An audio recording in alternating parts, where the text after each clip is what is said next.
Hello and welcome everyone to my channel Excel in English. আজ এই ভিডিওয়ে আমাদের আলোচ্য বিষয় হলো মেজর বারবারা, যা বর্ধমান ইউনিভার্সিটির ইংলিশ মেজর কোর্সে সেকেন্ড সেমিস্টারের সিলেবাসের অন্তর্ভুক্ত। প্রথমে মেজর বারবারা এই নাটকটির বিষয়ে আমরা অল্প কিছু জেনে নেব।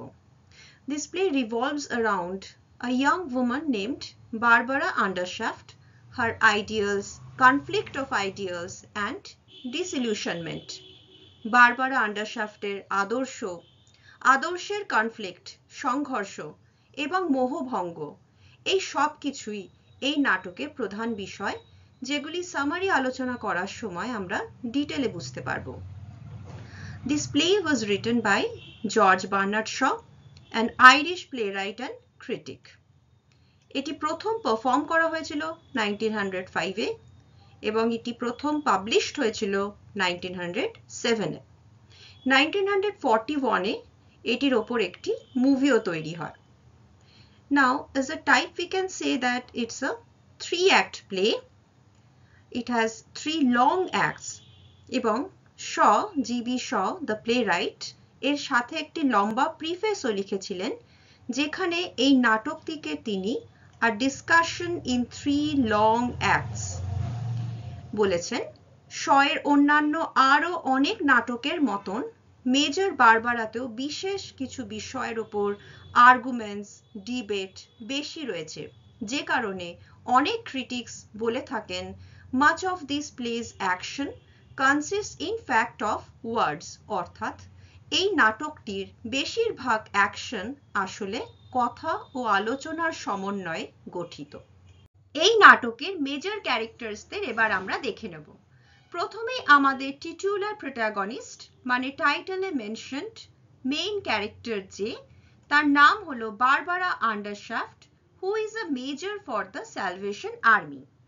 Now what is this Salvation Army? Salvation Army টি কি? Salvation Army is an international Christian religious and charitable movement founded in 1865, organized and operated on a military pattern. যার মানে হলো Salvation Army একটি আন্তর্জাতিক ধর্মীয় ও দাতব্য প্রতিষ্ঠান, যেটি একটি সেনাবাহিনীর মতন কাজ করে, যার লক্ষ্য গরিব মানুষের চাহিদা মেটানো ও খ্রাইস্টের বাণী প্রচার করা। এই স্যালভেশন আর্মিতে বারবারা আন্ডারশাফট একজন এনথুসিয়াস্টিক, এনার্জেটিক, উৎসাহী, উদ্যমী, আইডিয়ালিস্টিক, আদর্শবাদী কর্মচারী মেজর। তার বাবা Andrew Undershaft, he is an extremely rich and prominent arms industrialist, অস্ত্র উৎপাদনকারী ব্যবসায়ী, যার ফ্যাক্টরি থেকে নানা রকম ওয়েপন্স, অস্ত্র ম্যানুফ্যাকচার হয়, উৎপাদন করা হয়, যেমন টর্পেডো, কুইক ফায়ারার্স, ডিসঅ্যাপিয়ারিং র্যাম্পার্ট গান, সাবমেরিন, এরিয়াল ব্যাটলশিপ এটসেট্রা। এগুলি সবই যুদ্ধে ব্যবহৃত অস্ত্র ও সরঞ্জাম। অ্যান্ড্রু আন্ডারশাফটের এস্ট্রেঞ্জড ওয়াইফ, যাদের সেপারেশন হয়ে গেছে, বারবারার মা ব্রিটোমাট।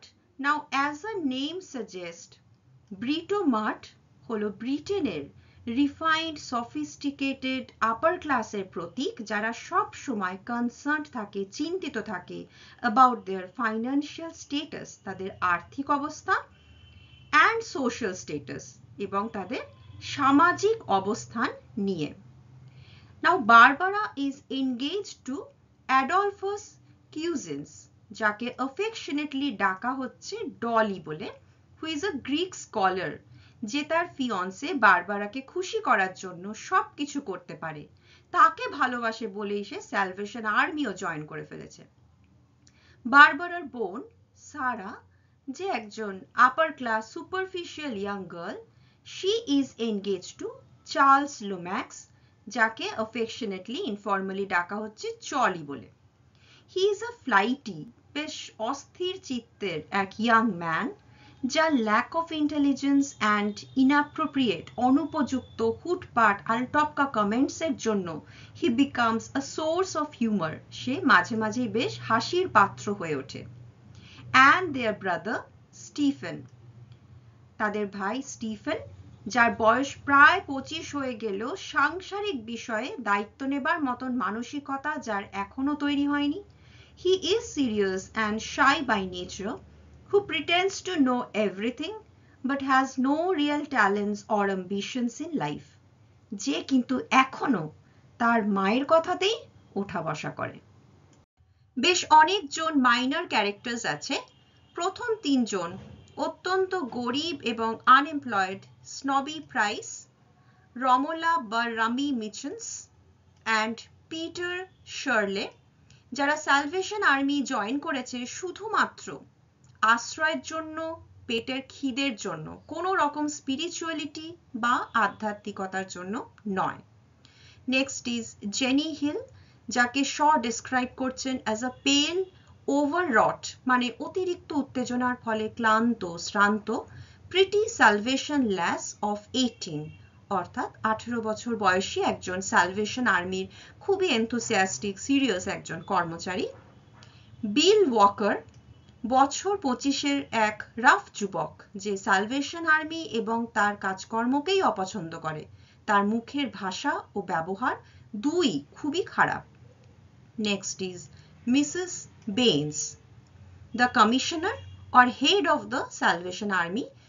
তিনি স্যালভেশন আর্মির কাজ চালিয়ে নিয়ে যাওয়ার জন্য মদের ব্যবসায়ী, অস্ত্র প্রস্তুতকারক সবার কাছ থেকেই ডোনেশন বা অনুদান নিতে হেজিটেট করেন না। মরিসন, ব্রিটোমার্ট আন্ডারশ্যাফটের বাড়ির জন্য পারফেক্ট, খুবই উপযুক্ত একজন ইংলিশ বাটলার বা খানসামা। বিল্টন, অ্যান্ড্রু আন্ডারশ্যাফটের আর্মস ফ্যাক্টরির অস্ত্র কারখানার একজন ফোরম্যান। এবার আমরা দেখে নেব অ্যাক্ট 1-এ কি হচ্ছে। নাটকটি শুরু হচ্ছে কোনো এক জানুয়ারির রাতে লেডি ব্রিটোমার্ট আন্ডারশ্যাফটের বাড়ির লাইব্রেরিতে। তার বাড়িটি হলো উইলটন ক্রিসেন্ট নামক সেন্ট্রাল লন্ডনের একটি পশ জায়গায়, যেখানে সমাজের অভিজাত শ্রেণীর লোকজন, যারা আর্থিক, সামাজিক ও রাজনৈতিক সব দিক থেকেই বেশ প্রতিপত্তিশালী, পাওয়ারফুল, তারা বাস করেন।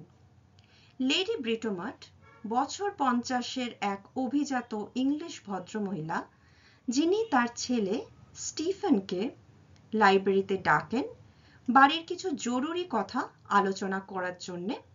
স্টিফেন, যে তার মাকে বেশ ভয় খায় এবং দায়িত্ব নেওয়ার মতন মেন্টালিটি তার নেই, তা তার কথাবার্তা, বডি ল্যাঙ্গুয়েজ থেকে এখানে স্পষ্ট হয়ে যায়। এখানে লেডি ব্রিটোমার্টের কথায় জানা যায় যে তার দুই মেয়ে সারা ও বারবারা দুজনের জন্যই ফাইন্যান্সিয়াল সাপোর্ট, আর্থিক সহায়তার প্রয়োজন। কারণ সারার ফিয়ন্সে চার্লস লোম্যাক্স আরও 10 বছর পরে তার উত্তরাধিকার সূত্রে প্রাপ্ত সম্পত্তির পুরো মালিকানা পাবে এবং বারবারার ফিয়ন্সে অ্যাডলফাস কিউজিন্স যদিও একজন পণ্ডিত ব্যক্তি, কিন্তু তার উপার্জন সেরকম কিছু নেই। এরকম অবস্থায় লেডি ব্রিটোমার্ট তার ex husband and extremely rich Andrew আন্ডারশ্যাফটের কাছে অর্থ চাইবেন বলে স্থির করেন। এই সিদ্ধান্ত শুনে স্টিফেন, তার ছেলে, খুবই শকড হয় এবং এই সময়ই স্টিফেন এও জানতে পারে যে কেন তার মা বাবা আলাদা হয়ে গেছিল। এই আন্ডারশ্যাফট পরিবারের একটি অদ্ভুত ট্রেডিশন ছিল, প্রথা ছিল, যে তাদের অস্ত্র ব্যবসার মালিকানা তারা একজন ফাউন্ডলিং বা অজ্ঞাত পরিচয় কুড়িয়ে পাওয়া শিশুকেই দেবে। বংশের বৈধ সন্তান, মানে লিগ্যাল ম্যারেজ থেকে যে সন্তানের জন্ম হচ্ছে তাকে নয়। তাহলে সেই নিয়ম অনুযায়ী স্টিফেন যেহেতু এই সম্পত্তির মালিকানা থেকে বঞ্চিত হচ্ছে, তাই অ্যান্ড্রু অ্যান্ড ব্রিটোমার্ট তাদের প্রথাগত আদর্শগত মতপার্থক্যের কারণে আলাদা হয়ে যায়। স্টিফেন এটা জেনেও বেশ অবাক হয় যে তার বাবা অ্যান্ড্রু আন্ডারশ্যাফটও একজন অবৈধ সন্তান, যে কারণে তাকেও এই আন্ডারশ্যাফট ফ্যামিলির প্রপার্টির মালিকানা দেওয়া হয়েছিল। এখানে আমরা মজার বিষয় যেটা লক্ষ্য করি সেটা হলো স্টিফেনের কাছ থেকে পরামর্শ চাওয়ার জন্য তাকে ডাকা হলেও লেডি ব্রিটোমার্ট কিন্তু তাকে বেশি কথা বলতেই দেন না। একের পর এক নিজেই তাকে তার সিদ্ধান্ত জানাতে থাকেন, ইনফরমেশন দিয়ে যেতে থাকেন এবং স্টিফেনকে অবাক করতে থাকেন। এবং স্টিফেনের কাছে the most surprising news was that Andrew Undershaft was invited to their house, যে অ্যান্ড্রু আন্ডারশ্যাফটকে সেদিন রাতে তাদের বাড়িতে আমন্ত্রিত করা হয়েছে। আন্ডারশ্যাফটের সাথে তার পরিবারের পুনর্মিলনটি খুবই অকওয়ার্ড, হাস্যকর হয়। তিনি ঠিকঠাক মনেই করতে পারেন না যে তার কজন সন্তান আছে এবং তাদের তিনি চিনতেও পারেন না। প্রথমে সারার ফিয়ন্সে লোম্যাক্সকে স্টিফেন বলে ভুল করেন এবং পরে কিউজিন্সকে স্টিফেন ভাবেন। শেষমেশ কিউজিন্স সবার পরিচয় তার সাথে ঠিকঠাক করিয়ে দেয়। বারবারা স্যালভেশন আর্মিতে কাজ করে একথা জেনে আন্ডারশ্যাফট বেশ ইন্টারেস্টেড হন। বারবারার কথাবার্তা, বুদ্ধিমত্তা, শার্পনেস তার ভালো লাগে। তিনি বলেন এই যে স্যালভেশন আর্মির মোটো ব্লাড অ্যান্ড ফায়ার, এটি তার ফ্যাক্টরিরও মোটো হতে পারে, কারণ অস্ত্র তো রক্ত আর আগুনেরই কারবার। পরিবারের অন্যরা তার অস্ত্র ব্যবসা এবং সেখান থেকে যে প্রচুর পরিমাণ অর্থ লাভ হচ্ছে তা নিয়ে আনকমফোর্টেবল ফিল করলেও আন্ডারশ্যাফট নিজে কিন্তু সেটা নিয়ে একেবারেই লজ্জিত নন বা নিজের কাজ ব্যবসা নিয়ে কোনোভাবেই কোনো সময় অপ্রস্তুত বা অপরাধী বোধ করেন না। বারবারা এ সময় মনে করে যে তার বাবার রিলিজিয়াস হেল্প দরকার, that his soul needs to be saved. তাই তাকে সে স্যালভেশন আর্মি শেল্টারে যাবার আমন্ত্রণ জানায়। আন্ডারশ্যাফট পরের দিন স্যালভেশন আর্মি শেল্টারে আসতে রাজি হন এই শর্তে যে তার পরের দিন বারবারা তার অস্ত্র কারখানাতে যাবে। বারবারা আশা করে যে সে তার বাবাকে হয়তো এই অস্ত্রের ব্যবসা ছাড়িয়ে স্যালভেশন আর্মি জয়েন করাতে সক্ষম হবে, যদিও আন্ডারশ্যাফটের উল্টোটা বিশ্বাস করে। অ্যাক্ট 1 শেষ হয় তাদের ড্রয়িং রুমে একটি প্রার্থনায়, যেখানে পরিবারের সবাই যোগ দেয়, শুধুমাত্র স্টিফেন বাদে, যে তার বাবার প্রতি খুবই বিরক্ত এবং সে অ্যাক্টের শেষে আমরা দেখতে পাই একা বসে থাকে। অ্যাক্ট 2 শুরু হয় পরের দিন সকালে বারবারা যেখানে কাজ করে, লন্ডনের সেই ওয়েস্ট হ্যাম নামক একটি অঞ্চলে, যেখানে স্যালভেশন আর্মির শেল্টারটি অবস্থিত। এখানে স্নবি প্রাইস বলে একজন কর্মহীন গরিব লোক এবং রমলা মিচেন্স নামে ততোধিক দরিদ্র এবং খুবই খারাপ অবস্থায় থাকা একজন মহিলাকে কথা বলতে দেখা যায়, যারা টেবিলে বসে আর্মির দেওয়া standard meal bread and milk এটি আহার করছিল। তারা দুজনেই একে অপরের কাছে কনফেস করে যে শুধুমাত্র স্যালভেশনিস্ট অর্থাৎ এই স্যালভেশন আর্মিতে যারা কাজ করছে তাদেরকে সন্তুষ্ট করে এই ফ্রি মিলটুকুর জন্য তারা নিজেদের ব্যাপারে বেশ কিছু মিথ্যা বলেছে, এমন কিছু অন্যায় করার কথা বলেছে যা আদপেও তারা করেনি। তবে তারা এরকম বলেছে কেন? যাতে এই আর্মির ইয়াং এনার্জেটিক মেয়েরা এইটা ভেবে সন্তুষ্ট হয় যে তারা কোনো সিনার, কোনো পাপীকে সেভ করলো, উদ্ধার করলো। এই সময় জেনি হিল, যার কথা আমরা মাইনর ক্যারেক্টার্সের সময় দেখে এসেছি, একজন অল্প বয়সী স্যালভেশনিস্ট, আর একজন গরিব কর্মহীন মানুষ যার নাম পিটার শার্লে, তাকে নিয়ে এই স্যালভেশন আর্মির সেন্টারে প্রবেশ করে। পিটার শার্লের বয়স 46, তবে তার চুল পেকে যাওয়ার জন্য তাকে বয়স্ক দেখতে লাগায়। তার মালিক তাকে কাজ থেকে বের করে অপেক্ষাকৃত কম বয়সের লোককে চাকরিতে রেখেছে। তারপরে বেশ একটি মারামারি হয় এই শেল্টারের মধ্যে। বিল ওয়াকার বলে একটি অত্যন্ত অভদ্র বছর 25-এর উগ্র স্বভাবের ব্যক্তি আসে, যে জেনিকে দোষারোপ করে তার গার্লফ্রেন্ডকে কেড়ে নিয়ে স্যালভেশন আর্মিতে যুক্ত করার জন্য। জেনিকে বিল ধাক্কা দেওয়ায় রামি তাকে সাহায্য করতে আসে। তখন রাগে উন্মত্ত বিল রামির মুখে খুব জোরে আঘাত করে এবং তারপরে সে জেনিকেও আবার আঘাত করে। এই বদমেজাজি উগ্র স্বভাবের বিল ওয়াকার কিন্তু চুপ করে যায়, মিয়ে পড়ে যখন বারবারা এসে খুব ঠান্ডা ধীর স্থির ভাবে অথচ তীক্ষ্ণ সত্যি কথা বলে তার মুখোমুখি হয়, তাকে বুঝিয়ে দেয় একজন দুর্বল নারীকে শারীরিকভাবে আঘাত করে আহত করা ছাড়া বিল আর কাজের কাজ কিছুই পারে না। বিল দুঃখিত হয়, অপ্রস্তুত বোধ করে, যদিও সেটা কিন্তু মুখে প্রকাশ করে না। এই সময় আগের রাতের কথা মতন অ্যান্ড্রু আন্ডারশ্যাফট স্যালভেশন আর্মি শেল্টারে আসেন এবং এখানে বারবারার কাজ করা দেখে তিনি বেশ ইমপ্রেসড হন। তার মনে হয় বারবারাই তার যোগ্য উত্তরসূরি। বারবারার ফিয়ন্সে কিউজিন্সকে তিনি বলেন, I shall hand on my torch to my daughter. কিউজিন্স যদিও আন্ডারশ্যাফট ব্যক্তিটি এবং তার ব্যবসার প্রতি নিজের অপছন্দ একদম খোলাখুলিভাবে প্রকাশ করে, প্রত্যুত্তরে আন্ডারশ্যাফট প্রাউডলি ক্লেম করে, দাবি করে, I can buy the Salvation Army. এই স্যালভেশন আর্মিকে আমি কিনে নিতে পারি। এবং এটাও বলেন, all religious organizations exist by selling themselves to the rich.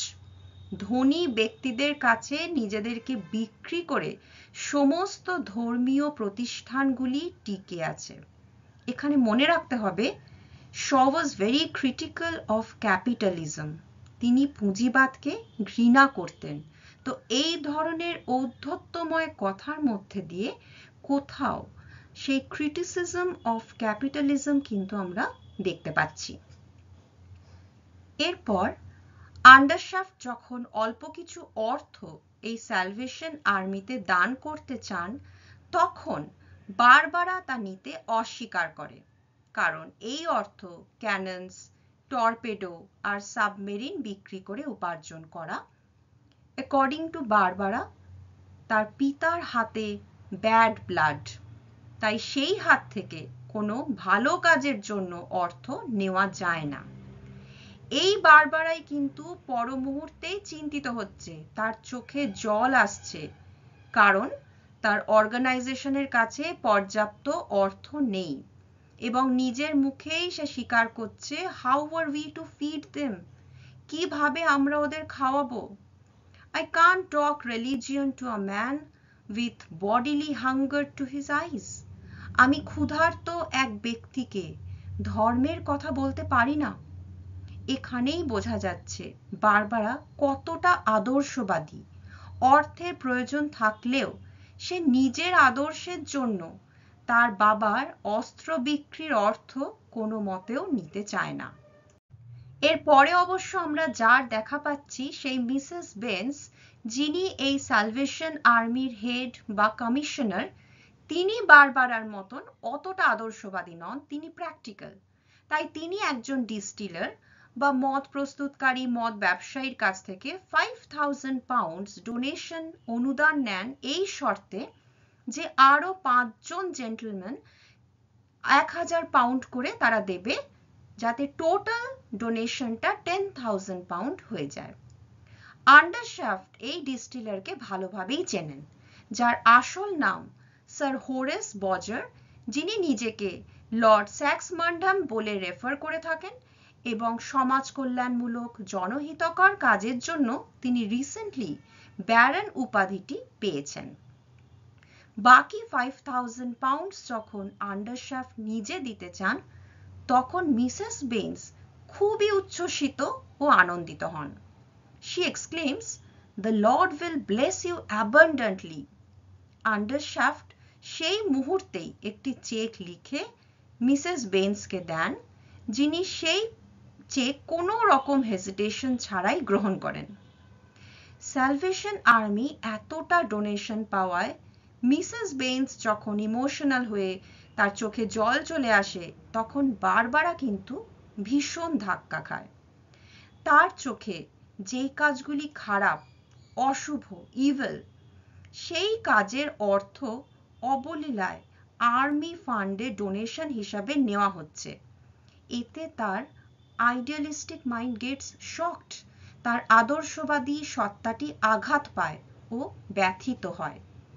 এই ডিসিলিউশনমেন্ট, মোহভঙ্গের ফলে সেই কাজটি ছেড়ে দেবার পরিকল্পনা করে এবং তার ইউনিফর্ম থেকে স্যালভেশন আর্মির ব্যাজটি খুলে সে তার বাবার কলারে পিন করে দেয়। Now this badge was a symbol of Barbara's faith on the army. এই ব্যাজটি আর্মির ওপর বারবারার বিশ্বাসের প্রতীক ছিল। ব্যাজটি খুলে ফেলা বারবারার এই আশাহত হওয়া বিশ্বাস ভেঙে যাওয়ার কথাই প্রকাশ করে। অ্যাক্ট 3 শুরু হয় আবার লেডি ব্রিটোমার্টের লাইব্রেরিতে, যেখানে বারবারাকে দেখা যায় যে সে কিন্তু আর সেই ইউনিফর্ম, স্যালভেশন আর্মির ইউনিফর্ম পরে নেই, বাট শি ইজ রাদার ফ্যাশনেবলি অ্যাটায়ার্ড, অর্থাৎ এখন সে বেশ ফ্যাশনেবল ওয়েতে dressed up, but in low spirits, তার মনটি বেশ ভারাক্রান্ত। যাই হোক, এই সময় আবার মিস্টার আন্ডারশ্যাফট এলে লেডি ব্রিটোমার্ট আবার অর্থ, সম্পত্তি এবং ইনহেরিটেন্সের প্রসঙ্গ তোলেন, যদিও আন্ডারশ্যাফট তার সিদ্ধান্তে অটল থাকেন যে শুধুমাত্র একজন ফাউন্ডলিংকেই তার ফ্যাক্টরির মালিকানা দেবেন। বারবারা তার প্রমিস অনুযায়ী মিস্টার আন্ডারশ্যাফটের ফ্যাক্টরিতে যায় পরিবারের অন্যান্য সবার সাথে। আমরা দেখতে পাই মিস্টার আন্ডারশ্যাফটের ফ্যাক্টরিটি একটি অত্যন্ত ওয়েল প্ল্যান্ড ক্লিন টাউনে অবস্থিত, যেখানে এমপ্লয়িজদের সব রকম সুখ স্বাচ্ছন্দ্যের ব্যবস্থা আছে, which is in stark contrast to the Salvation Army shelter. Salvation Army shelter-এ যেরকম একটা অপরিচ্ছন্ন, খুব দিনহীন অবস্থা আমরা দেখেছিলাম, তার তুলনায় মিস্টার আন্ডারশ্যাফটের ফ্যাক্টরিটি ভীষণ ওয়েল ক্লিনড, ওয়েল প্ল্যান্ড এবং সুন্দর অবস্থায় আমরা দেখতে পাই। এই মুহূর্তে আবার সেই ইনহেরিটেন্সের প্রসঙ্গ উঠলে অ্যাডলফাস কিউজেন্স ঘোষণা করে যে সে আসলে একজন ফাউন্ডলিং, আন্ডারশ্যাফটের চাহিদা অনুযায়ী একজন অবৈধ সন্তান, কারণ তার বাবা ও মায়ের বিবাহ অস্ট্রেলিয়াতে লিগ্যাল হলেও ইংল্যান্ডে নয়। তার মা তার বাবার ডিসিজড ওয়াইফ, অর্থাৎ প্রয়াত স্ত্রীর বোন, তাই কিউজেন্স ইংল্যান্ডে একজন অবৈধ সন্তান। এরপর বেশ খানিকক্ষণ তর্ক চলে অ্যাডলফাস কত টাকা পাবে তাই নিয়ে। শেষ পর্যন্ত স্থির হয় যে অ্যাডলফাসকেই এই ব্যবসার মালিকানা দেওয়া হবে, তবে সে প্রফিটের 3/5 পাবে, যতদিন না সে ভালোভাবে এই ব্যবসার হালচাল বুঝে নিতে পারছে। আমরা দেখতে পাই যে পরিবারের বাকি সবাই মেনে নিলেও দ্য আইডিয়ালিস্টিক বারবারা কিন্তু এখনো তার বাবার এই অস্ত্র ব্যবসা এবং তার সাথে রিলেটেড মাস ডিস্ট্রাকশন এগুলিকে মন থেকে অ্যাকসেপ্ট করতে পারে না। এবং এই সময়ই Undershaft gives a wonderful lecture on poverty and saving souls, দারিদ্র্য এবং মানুষকে সত্যিকারের উদ্ধার করা নিয়ে আন্ডারশ্যাফট এখানে বেশ সুন্দর কিছু কথা বলেন। তিনি দাবি করেন যে তিনি তার ফ্যাক্টরির ওয়ার্কার্সদেরকে সেভ করছেন, পরিত্রাণ করছেন, ঠিক যেভাবে তিনি বারবারাকেও সেভ করেছেন, উদ্ধার করেছেন অন্ন, বস্ত্র আর বাসস্থানের জন্য অর্থ জুগিয়ে। According to Undershaft, poverty is the greatest crime. দারিদ্র্যই হলো এই পৃথিবীর সবথেকে বড় অপরাধ, এবং তার কাছে the 7 deadly sins হলো food, clothing, firing, rent, taxes, respectability and children. একমাত্র অর্থ মানুষকে এই 7টি মিলস্টোন বা পেষণ যন্ত্র থেকে মুক্ত করতে পারে। জীবনের এই অপ্রিয় সত্যটি বলার জন্য জিবি শ এই নাটকে তার মাউথপিস বা মুখপাত্র হিসাবে ব্যবহার করেছেন অ্যান্ড্রু আন্ডারশ্যাফটকে। আন্ডারশ্যাফট এবার তার বক্তব্য শেষ করে কিউজিন্স ও বারবারাকে কিছুক্ষণ একা কথা বলার জন্য, আলোচনা করার জন্য ছেড়ে বাকিদের নিয়ে তার ফ্যাক্টরির গান কটন শেডটি দেখাতে নিয়ে যান। আশ্চর্যজনকভাবে বারবারা কিন্তু কিউজিন্সের সিদ্ধান্তে খুব খুশি হয়।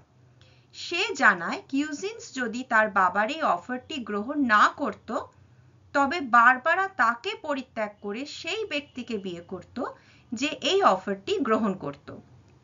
বারবারা রিয়েলাইজ করে যে সে স্যালভেশন আর্মি শেল্টারে থেকে তার বাবার ফ্যাক্টরিতে আরো ভালো কাজ করতে পারবে মানুষের জন্য। সে বুঝতে পারে আর্মি শেল্টারের weak souls in stuffed bodies, অর্থাৎ ক্ষুধার্ত শরীরে দুর্বল আত্মাদেরকে সেভ করার থেকে তার বাবার কারখানার ফুল ফেড স্নবিশ ভালো খেতে পাওয়া উচ্চবিত্ত লোকেদের তাদের আত্মার স্যালভেশন বা পরিত্রাণ বেশি প্রয়োজন। সে আবার আগের মতন এনার্জেটিক, হ্যাপি অ্যান্ড স্পিরিটেড হয়ে ওঠে। এই অ্যাক্টটি শেষ হয় লেডি ব্রিটোমার্টের কাছে বারবারার আদরে আবদারে, যেখানে সে তার মাকে বলে এই ফ্যাক্টরি ভিলেজে তার জন্য একটি বাড়ি বেছে দিতে, যেখানে সে বিয়ের পরে তার স্বামী কিউজিন্সের সাথে বসবাস করবে। সামারির আলোচনার শেষে এবার আমরা এই নাটকটির থিমসগুলোকে একটু দেখে নেব। In this three-act play, Major Barbara, there are multiple themes. অনেক থিমের কথাই এখানে বলা যায়, যার মধ্যে আমরা দুটি মোস্ট প্রমিনেন্ট থিম নিয়ে এখানে সংক্ষেপে আলোচনা করব। The first is good versus evil. প্রথমে স্যালভেশন আর্মিতে গরিব মানুষদের থাকা, খাওয়ার, কাজ করাটাকে আমাদের ভালো মনে হয়, গুড ওয়ার্ক, এবং আন্ডারশ্যাফটের অস্ত্র তৈরি, বিক্রির কাজটাকে খারাপ, ইভিল মনে হয়। কিন্তু আমরা পরে কি দেখি? স্যালভেশন আর্মির অস্তিত্ব রক্ষার জন্য আন্ডারশ্যাফটের এই ইভিল ওয়ার্কের অর্থেরই প্রয়োজন হচ্ছে। Also Undershaft has saved his workers from the evil of poverty. That means he has succeeded where the army has failed. আন্ডারশ্যাফটের কথা ও কাজের মাধ্যমে জিবি শ এই বার্তাটি দেন যে the greatest evil in human life is poverty. দারিদ্র থেকে সব থেকে অশুভ খারাপ জিনিস মানুষের জীবনে আর কিছু হয় না। পেটে খিদে নিয়ে আদর্শ হয় না, ভালো থাকাও যায় না। And in this way, Shaw throws the traditional concept of good and evil into question in this play. আমাদের চিরাচরিত ঠিক, ভুল, ন্যায়, অন্যায় নিয়ে যাবতীয় ধ্যান ধারণাকে এইভাবেই শ এই নাটকে বারবার প্রশ্ন চিহ্নের সামনে তুলে ধরেন। Now we have come to the second theme, that is realism versus idealism, যা প্রথম থিমটির সাথে অনেকটা related. Throughout the play, Shaw is interested in the conflict between real life and romantic imagination. যে চরিত্রগুলিকে আমরা দেখতে পেলাম, যেমন লেডি ব্রিটোমার্ট, স্টিফেন অ্যান্ড বারবারা, যারা ভীষণ আদর্শবাদী, অস্ত্র ব্যবসা, মদের ব্যবসা যারা খুব নিচু নজরে দেখে, তাদের ল্যাভিশ লাইফস্টাইল, তাদের জীবনযাপন এবং সমস্ত কিছু, অন্ন, বাসস্থান, সব কিছুই কিন্তু সম্ভব হচ্ছে আন্ডারশ্যাফটের ওই টেন্টেড মানির কারণে। আন্ডারশ্যাফট অর্থ দিচ্ছে বলেই তাদের জীবনযাপন সম্ভব হচ্ছে। বিশাল এক মোহভঙ্গের মধ্যে দিয়ে বারবারাও শেষে এই সত্যিটি রিয়েলাইজ করে যে খালি পেটে salvation or saving of the soul এসব কিছুই হয় না। But in this play, Barbara's idealism is tempered with reality without destroying her dreams. তার স্বপ্নগুলোকে কিন্তু আমরা ভাঙতে দেখি না, rather there is a reconciliation, একটা খুব সুন্দর সমন্বয় সাধন আমরা দেখতে পাই। She finds a new, more realistic way to channel her energies into helping others. বাস্তবের আঘাতে তার আদর্শবাদী যে স্বপ্নগুলো সেগুলো ভেঙে যায় না পুরোপুরি, বরং সে আরো বাস্তবসম্মতভাবে অন্যদের সাহায্য করার জন্য নতুন পথের সন্ধান পায় তার এই বাবার অস্ত্র কারখানার মাধ্যমে। এর সাথে আমাদের মেজর বারবারার সামারি, থিম এই সমস্ত আলোচনা এখানেই শেষ হচ্ছে। আশা করি আজকের বিষয়টুকু তোমরা সবাই বুঝতে পেরেছো। সবাই ভালো থেকো, বাই। এই ভিডিওটি ভালো লাগলে লাইক এবং শেয়ার করো। এই চ্যানেলে নতুন হলে সাবস্ক্রাইব করার অনুরোধ রইল। Thank you everyone for your time.